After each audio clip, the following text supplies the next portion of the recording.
Recording by मां Lakshmi studio Kusheshwar बाजार। कोनो छौरा तोहरा कतिया में पूरा रतिया बितलक गे। डीजे बिट्टू बाबू कोनो छौरा तोहरा कतिया में पूरा रतिया बितलक गे।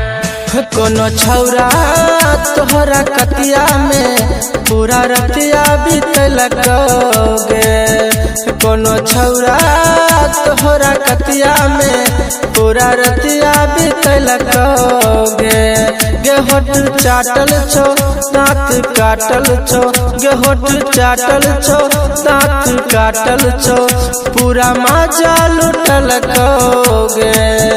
कोनो छौरा तोहरा कतिया में पूरा रतिया बितलक गे। कोनो छौरा तोरा कतिया में पूरा रतिया बितलक गे। कोनो छौरा तोहरा कतिया में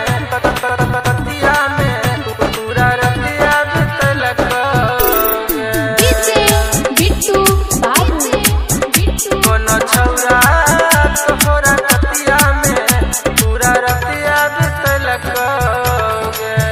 गोरे गलिया में लगे छो दांत काटल छो, छोरक लिपस्टिक लगे छो तोहर चाटल छो, गोरे गलिया में लगे छो दांत काटल छो, छोरक लिपस्टिक लगे छो तोहर चाटल छो। तोरा बगल में जाके कोनो मजा लुटल गे। कोनो छौरा तोहरा कतिया में पूरा रतिया बितलक गे। कोनो छौरा तोहरा कतिया में पूरा रतिया बितलक गे। कोनो छौरा तोहरा कतिया में पूरा रतिया बितलक गे। कोनो छौरा तोहरा कतिया में राहुल पूरा रतिया बितलक डीजे बिट्टू बाबू कोनो छौरा तोहरा कतिया में पूरा रतिया बितलक गे। तोहर चढ़ल छौ जवानी रस भरल गे, राहुलवा रात देख लेलको चढ़ल में,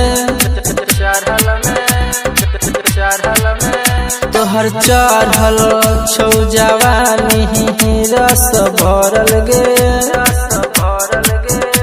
राहुलवा रात देख लेलको चढ़ल में,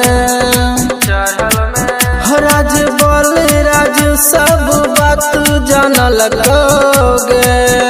कोनो छौरा तोहरा कतिया में पूरा रतिया बितलक गे। कोनो छौरा तोहरा कतिया में पूरा रतिया बितलक गे।